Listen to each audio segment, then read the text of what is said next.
Exercise number 9.4 तक आप लोगों को बता चुका हूँ। 9.5 लीनियर डिफरेंशियल इक्वेशन के बारे में बता रहा हूँ पहले।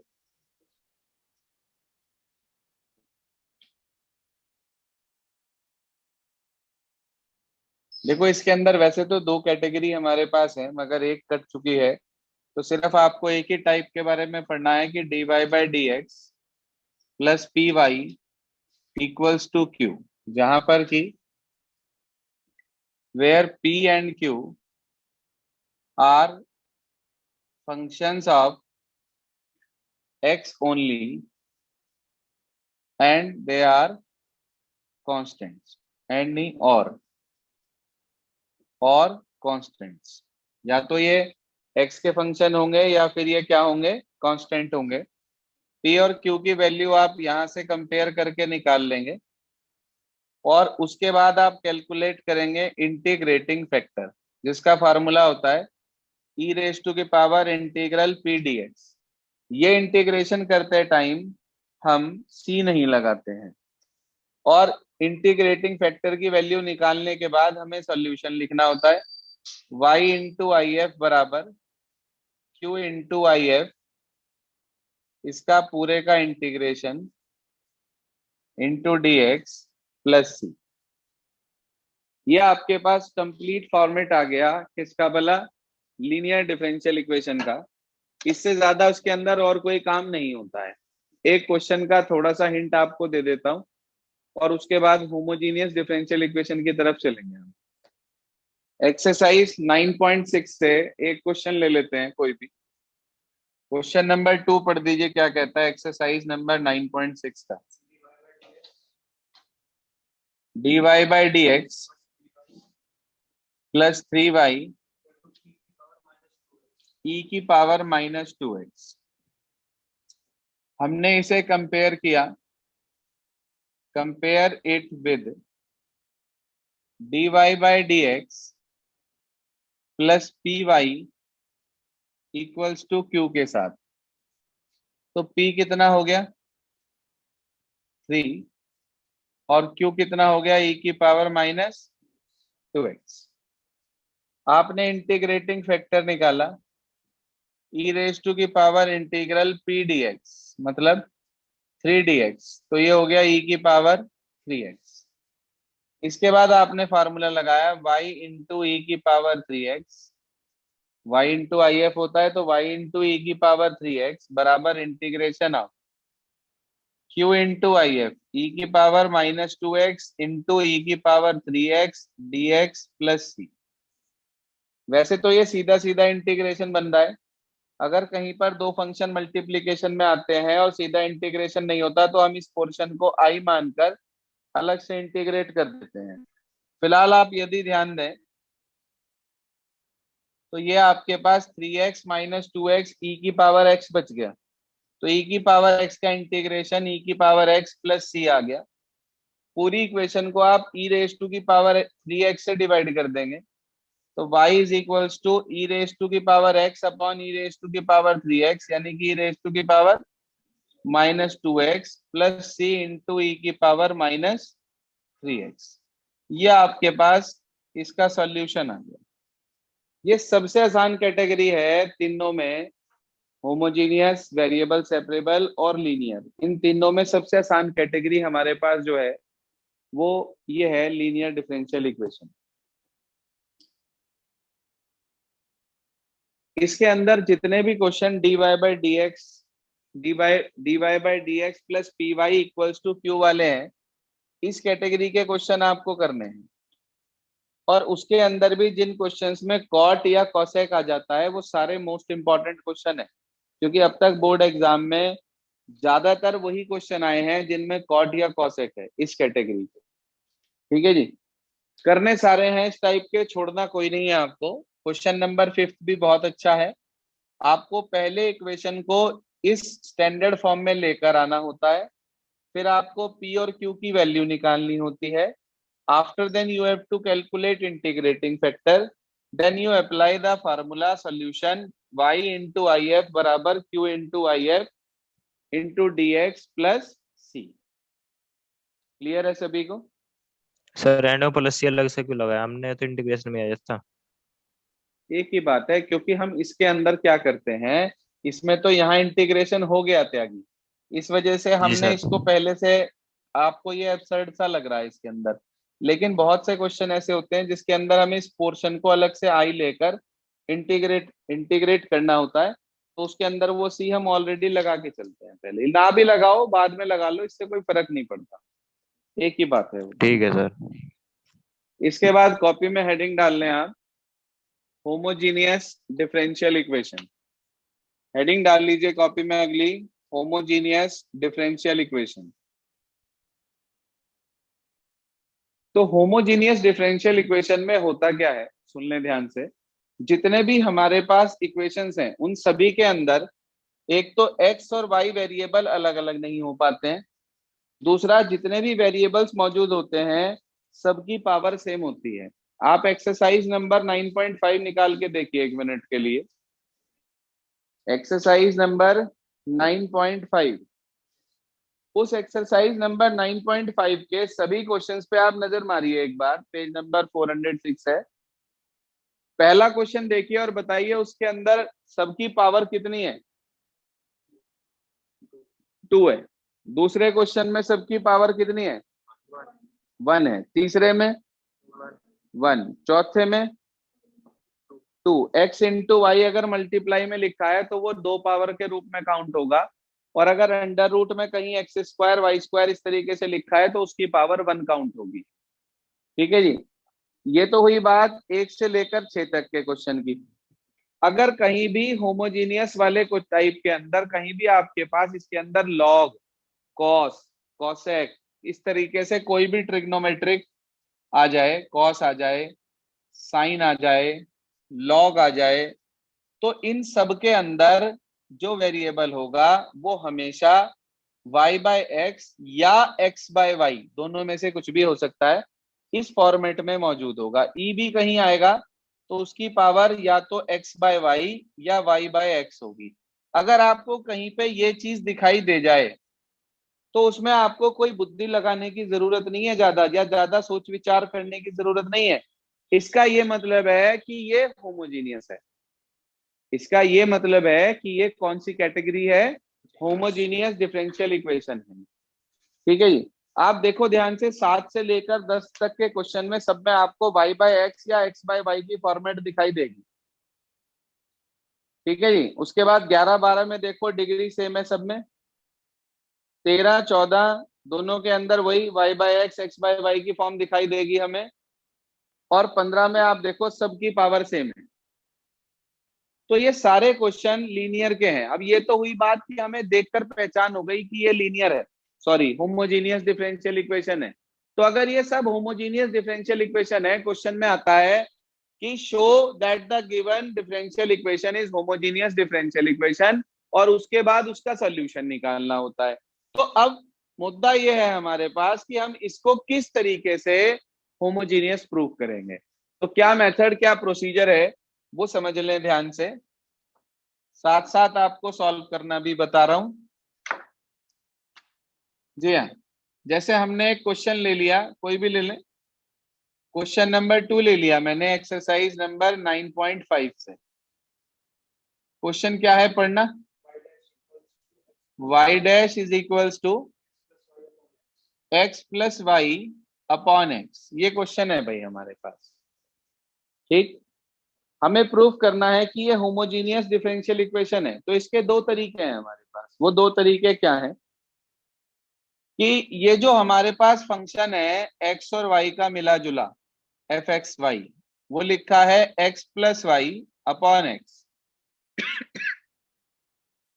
आप क्या करेंगे, इसके अंदर सबकी पावर 1 है तो ऊपर नीचे एक्स से डिवाइड कर दीजिए, एक्स अपॉन एक्स एक तरीके से यहाँ 1 बच गया हमारे पास, और यहाँ आ गया कितना, वाई अपॉन, यानी कि ये फंक्शन बन गया हमारे पास g of y by x, g of y by x. तो हम ये कह सकते हैं इट इम्प्लाइज इट इज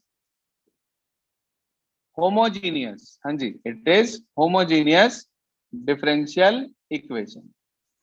एक तरीका तो ये होता है होमोजीनियस प्रूफ करने का, एक मेथड। दूसरा मेथड एक और होता है हमारे पास, ये तो मैंने आपको बताया कि आप उसको y बाय एक्स या x बाय वाई के फंक्शन के रूप में एक्सप्रेस कर लो। एक मेथड तो हुआ ये, ठीक है जी। एक और अल्टरनेट मेथड होता है हमारे पास, वो क्या होता है, आपके पास एफ एक्स वाई आ चुका, आप x को रिप्लेस कर दो लेमडा x से, y को रिप्लेस कर दो लेमडा y से। तो इसका मतलब आपके पास ये आ जाएगा f of lambda x lambda y which is equals to lambda x plus lambda y upon lambda x। Lambda common ले लीजिए ऊपर से, अंदर बच गया x plus y upon lambda into x. यहां आ गया लेमडा रेस टू की पावर 0, बाकी सारा का सारा वही आ गया एफ एक्स वाई। तो एक तरीका ये होता है, जैसे ही आपने यहां पर इसे प्रूव कर दिया तो आप लिख देंगे it implies it is homogeneous function of degree 0, homogeneous function of degree 0, it implies it is homogeneous differential equation. ये दो तरीके हमारे पास हैं किसी भी दी हुई इक्वेशन को होमोजेनियस डिफरेंशियल इक्वेशन प्रूव करने के। आप अपनी बुक में एनसीईआरटी में इस एक्सरसाइज का सबसे पहला एग्जांपल नंबर 15 निकालिए। टेक आउट एग्जांपल नंबर 15 और उस एग्जांपल नंबर 15 पे आप नजर मारिए, दोनों मेथड आपको वहां पर दिए गए। हुआ कुछ क्लियर? एग्जांपल नंबर 15 देखा आप लोगों ने? दोनों ही मेथड आपको उसके अंदर दिखाए गए हैं कि पहले लेमडा एक्स लेमडा वाई वाला, चाहे तो आप उस तरीके से कर दीजिए, उसके बाद दो लाइनें आपको अगले पेज पर लिखी हुई मिलेंगी कि हाँ ये एक होमोजीनियस फंक्शन हो गया डिग्री 0 का, इसका मतलब ये एक होमोजीनियस डिफरेंशियल इक्वेशन हो गई। ठीक है जी। दूसरा मेथड अल्टरनेट मेथड भी आपको दिखा रखा होगा कि y बाय एक्स का फंक्शन बना दिया उसे, तो लिख दिया उसे g of y by x, उसके बाद हमने इसे कह दिया कि ये एक होमोजीनियस, क्योंकि इसकी right hand side y by x का फंक्शन है, इसका मतलब ये एक होमोजीनियस डिफरेंशियल इक्वेशन है। देख लें भाई, क्लियर हो गया सभी को? पहला सर जो इसका पहला जी स्टेप। वाई बाई एक्स है हाँ, सर इसमें भी डिग्री 0 दिखा रखा, इसमें डिग्री 0 कैसे हुई?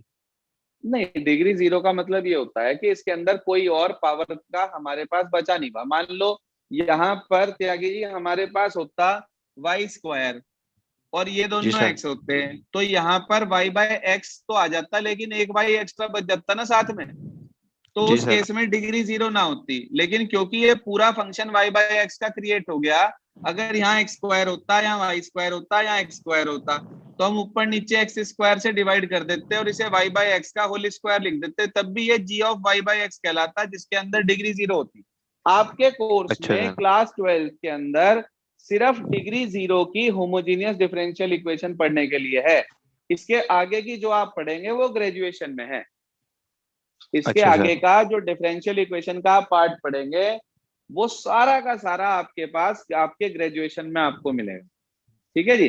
तो ये मेथड बस आपके में सिर्फ डिग्री 0 की है, इसलिए आपको सोचना कुछ है ही नहीं। डिग्री 1 या डिग्री 2 आपके कोर्स में है ही नहीं, डिग्री 0 है सिर्फ आपके यहाँ। ठीक है सर। ठीक है जी। अब ये तो हुआ पहला मेथड कि हम किसी भी दी हुई इक्वेशन को होमोजीनियस को कैसे शो करते हैं कि ये एक होमोजीनियस डिफरेंशियल इक्वेशन है। फर्स्ट स्टेप हो गया ये। ठीक। अब इसको सॉल्व कैसे करते हैं, तो ये फर्स्ट स्टेप जो है वो आपने नोट कर ही लिया होगा अपने पास। अब मैं आपको इसे सॉल्व करना बता रहा हूं कि किस तरीके से आप लोग इस दी हुई इक्वेशन को सॉल्व करेंगे। देखिए ध्यान से, ये है हमारे पास, अब ये y बाई एक्स की फॉर्मेट में है, तो अगर मैं y बाई एक्स को v मान लूं एक तरीके से, तो इसका मतलब मैंने y को क्या मानना, vx। तो आप यहां पुट करेंगे कि put y is equals to vx, y को क्या रख दिया हमने, vx। इसका डिफरेंशिएशन करा, differentiate with respect to x, ये मिला dy by dx is equals to, इसमें लगेगा प्रोडक्ट रूल, v अपनी जगह x का कितना 1, फिर प्लस x अपनी जगह v का कितना dv बाय dx। आपको इन दोनों को उठाकर यहां इस इक्वेशन फर्स्ट में पुट करना है। आपको इन दोनों वैल्यूज को उठाकर ऊपर पुट करना है। तो आपने लिख दिया यहां पुट इन फर्स्ट। आपको मिला v plus x dv by dx equals to x plus y की जगह vx अपॉन x। कोई परेशानी इतने तक? पूरी तरह से y एलिमिनेट हो गया यहां से। अब यहां देखो आप, ऊपर से x कॉमन है, तो जब ऊपर से x कॉमन ले लिया हमने तो वो इस x से कट गया, क्या बच गया हमारे पास 1 प्लस v।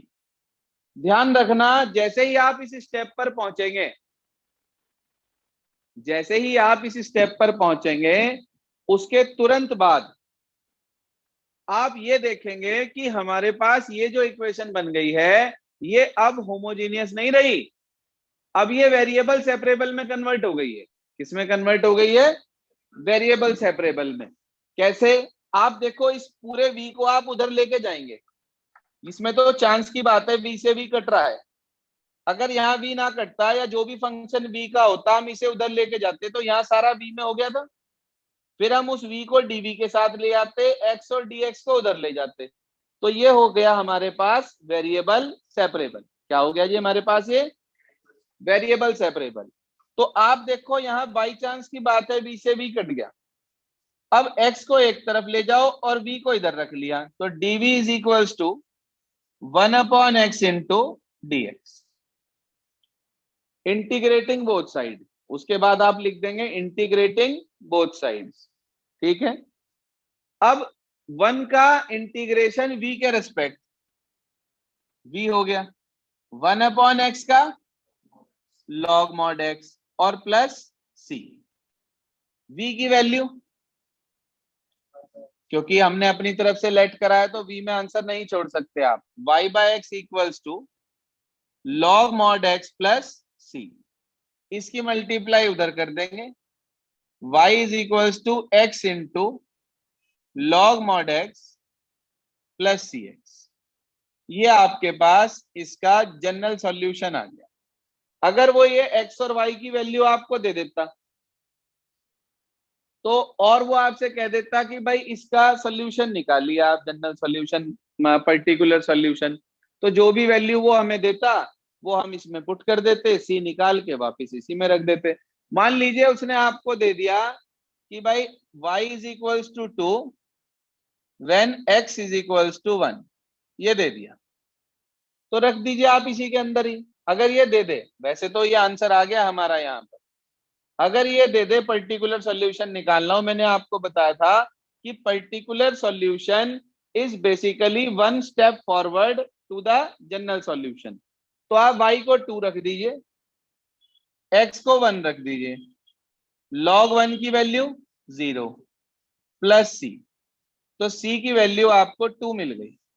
आप उठा के इसमें रख देंगे, y is equals to x log mod x plus 2x। ये आपके पास इसका पर्टिकुलर सॉल्यूशन आ जाता यदि वो आपसे पूछता तो। ठीक है जी। ये तो एक बहुत सिंपल साधारण सा क्वेश्चन है होमोजीनियस का, क्योंकि मुझे पता है इसका सॉल्यूशन बहुत आसानी से हो जाता है, इसलिए मैंने ये एक आसान सा क्वेश्चन आपको समझाने के लिए कैटेगरी उठाई। इसके कई क्वेश्चंस ऐसे हैं जो आपको थोड़ा सा परेशान कर सकते हैं, इसलिए इसमें घबराने की जरूरत नहीं है। अगर एक नहीं हुआ तो ये नहीं कि आप पूरी एक्सरसाइज ही छोड़ देंगे, नहीं जी हम तो पूरी नहीं करेंगे, ऐसा नहीं है। आपसे अगर एक ना हो तो आप अगले को जरूर ट्राई करना। भाई मान लो फर्स्ट में दिक्कत आई तो आप कोई बात नहीं, थर्ड करो, फोर्थ करो, फिफ्थ करो, हो जाएंगे।